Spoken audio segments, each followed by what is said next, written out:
Video का अंत तक देखें और लाइक और सब्सक्राइब जरूर कीजिए। Thank you very much. Question number 1 में देख लीजिए, फिगर में क्या क्या गिवन है देख लेते हैं। यहाँ पर एंगल BAC 50 डिग्री गिवन है, एंगल DBC 40 डिग्री गिवन है। हमें फाइंड आउट करना है कि एंगल BDC का मेजर क्या हो। तो हम जानते हैं कि एंगल BDC और एंगल BAC ये दोनों का मेजर सेम होता है, क्योंकि ये दोनों एंगल जो है एंगल इन सेम सेगमेंट। तो यहाँ पर ऑप्शन देख लीजिए, यहाँ में 50 डिग्री है, ये option C is the correct option. The opposite angles of a cyclic quadrilateral are, यहाँ पर एक साइक्लिक क्वाड्रिलेटरल देख सकते हैं, इसका अपोजिट एंगल्स का सम देख लीजिए, आपको 180 मिल रहा है। यानी किसी दो एंगल्स का सम 180 अगर आता है तो दे आर सप्लीमेंट्री एंगल। यहाँ पर the opposite angles of a cyclic quadrilateral are supplementary, correct option है यहाँ पर। क्वेश्चन नंबर 3 में देख लीजिए, find the value of beta in the given figure, यानी यहाँ पर बीटा का वैल्यू जो है फाइंड आउट करना। आर्क AB जो है सेंटर पर 60 डिग्री का एंगल सबटेंड करता है, तो पॉइंट D पर कितने डिग्री का एंगल सबटेंड करेगा। तो हम जानते हैं कि पॉइंट D पर वो 60 डिग्री का हाफ यानी 30 डिग्री सबटेंड करेगा। यहाँ पे करेक्ट आंसर देख सकते हैं, 30 डिग्री D है, तो 30 D is the correct answer. Question number 4 में देख लीजिए, एंगल DAB 60 डिग्री गिवन है, एंगल ABD 50 डिग्री। हमें पता करना है कि एंगल ACB का वैल्यू कितना है। तो पहले हम लोग क्या करेंगे, ट्राइंगल ABD ले लेंगे। इसके अंदर देख सकते हैं कि दो एंगल ऑलरेडी हमें पता है, थर्ड एंगल हमें पता करना है एंगल ADB का आंसर। तो हम जानते हैं कि तीनों एंगल्स का सम क्या होता है, 180 डिग्री होता है। यानी 180 से अगर दो एंगल का सम को सब्ट्रैक्ट करेंगे तो हमको थर्ड एंगल मिल जाएगा। तो दो एंगल का सम कितना हो गया, 110 डिग्री। अगर 180 से 110 को सब्ट्रैक्ट करेंगे तो कितना आएगा, 70 डिग्री। यानी एंगल ADB का आंसर आ चुका है 70 डिग्री। अब हम जानते हैं कि एंगल ADB और एंगल ACB दोनों सेम होगा, क्योंकि ये angles in the same segment है। तो एंगल ACB भी 70 डिग्री आएगा। तो ऑप्शन देख लेते हैं, ऑप्शन C जो होगा वो करेक्ट आंसर होगा। क्वेश्चन नंबर 5 ये हमने कर लिया, ये टेक्स्ट बुक का क्वेश्चन है, मैं इसका लिंक दे दूंगा, उस लिंक को क्लिक करके आप इसका सॉल्यूशन देख सकते हैं। क्वेश्चन नंबर 6 भी टेक्स्ट बुक का क्वेश्चन है, इसका भी लिंक मैं यहाँ पर दे दूंगा, उस लिंक को क्लिक करके इसका सॉल्यूशन आप देख सकते हैं। क्वेश्चन नंबर 7 देख लीजिए, या एंगल BOC का आंसर गिवन है 100 डिग्री। हमें पता करना है x का वैल्यू, यानी एंगल BDC का वैल्यू हमें फाइंड आउट करना है। तो यहाँ पर एंगल BAC हमें मालूम है कि BC आर्क जो है सेंटर पर 100 डिग्री सबटेंड करता है, तो एंगल BAC क्या होगा, एंगल BOC का हाफ होगा। यानी ये 100 डिग्री है तो इसका हाफ कितना हो गया, एंगल BAC का आंसर 50 डिग्री।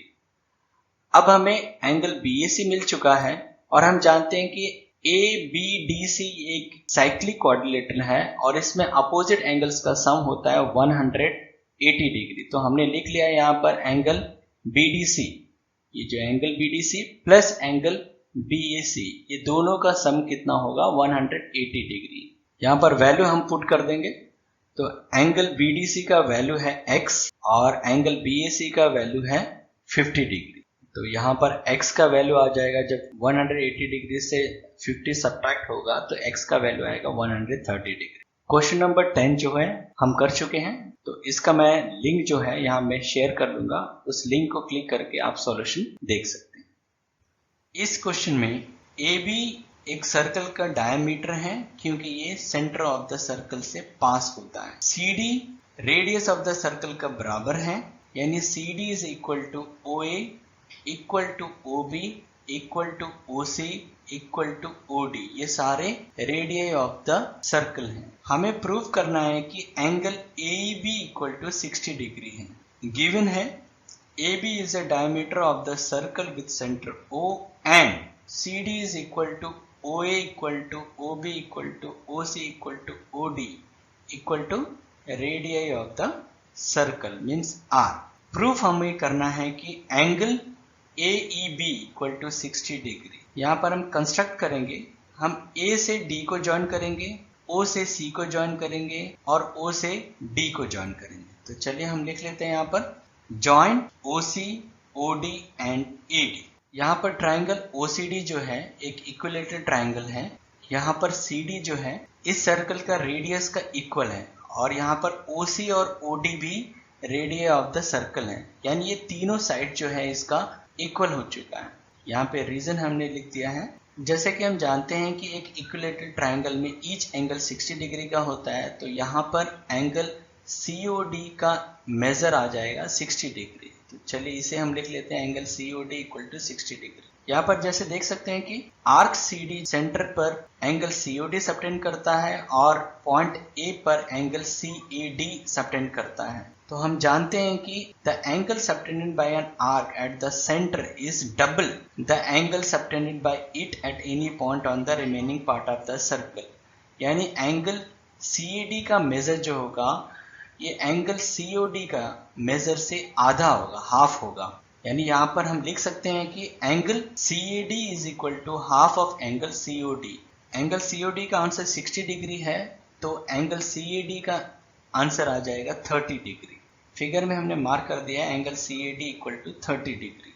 ट्राइंगल ADB देख सकते हैं यहाँ पर AB जो है डायमीटर ऑफ द सर्कल है, यानी सर्कल को दो सेमी सर्कल में डिवाइड कर रहा है। सेमी सर्कल में पॉइंट D पर ये एंगल ADB सबटेंड करता है। तो हम जानते हैं कि angle in a semi circle right angle होता है, तो यहाँ पर एंगल ADB का मेजर आएगा 90 डिग्री। रीजन हम यहाँ पर लिखें angle in a semi circle. अब हम जानते हैं कि एंगल ADB और एंगल ADE दोनों लीनियर पेयर ऑफ एंगल्स हैं, तो एंगल ADE का आंसर भी 90 डिग्री आएगा। अब ट्राइंगल ADE में एंगल सम प्रॉपर्टी हम लोग यूज करेंगे, यानी ये तीनों एंगल्स को ऐड करेंगे और तीनों का आंसर कितना होगा 180 डिग्री। तो चलिए इसे हम लिख लेते हैं यहाँ पर एंगल EAD।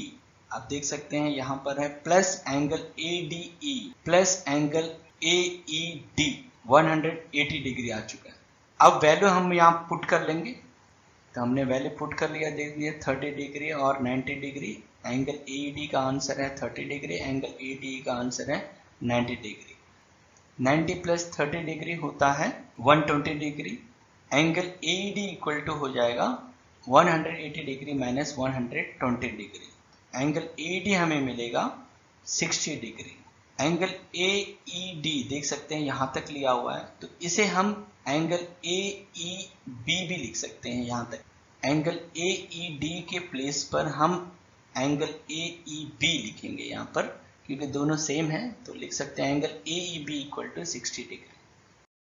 क्वेश्चन नंबर 9 में देख लीजिए, यहाँ गिवन फिगर में एंगल AOB 90 डिग्री है, एंगल ABC 30 डिग्री गिवन है। हमें ये फाइंड आउट करना है एंगल CAO।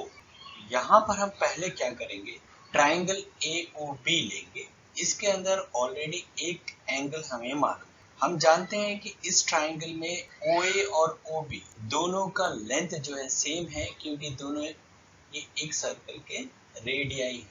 तो इसे लिख लेते हैं OA equal to OB equal to R। अब किसी ट्राइंगल में दो साइड्स इक्वल होता है, तो उसका अपोजिट एंगल भी इक्वल होता है, यानी angle OAB equal to angle OBA, ये दोनों एंगल इक्वल होगा।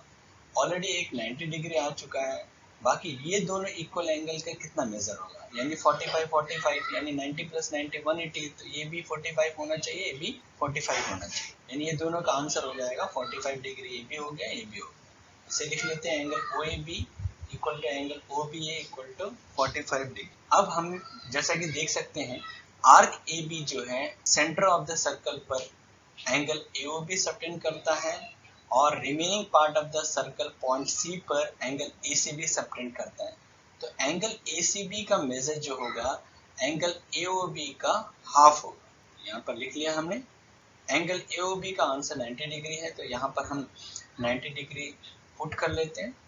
तो 90 डिग्री का हाफ कितना होगा 45 डिग्री, यानी एंगल ACB का आंसर आ चुका है 45 डिग्री। अब ट्राइंगल ABC में हम क्या करेंगे, एंगल BAC फाइंड आउट करेंगे। हम जानते हैं कि एक ट्राइंगल में सभी एंगल्स का सम जो होता है 180 डिग्री होता है। यहाँ पर दो ऑलरेडी गिवन है, तो हम लोग क्या करेंगे, ये दोनों को ऐड करके 180 से सब्ट्रैक्ट कर लेंगे। ट्राइंगल ABC में bye angle sum property in सभी एंगल्स का सम 180 होता है।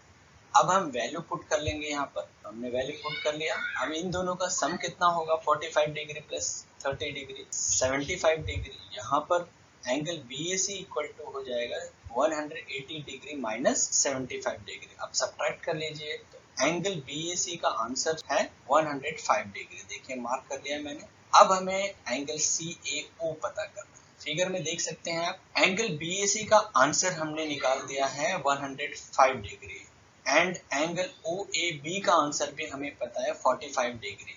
Angle CAO equal to angle BAC minus angle OAB। Angle BAC से एंगल OAB को सब्ट्रैक्ट कर लेंगे तो हमें एंगल CAO मिलेगा।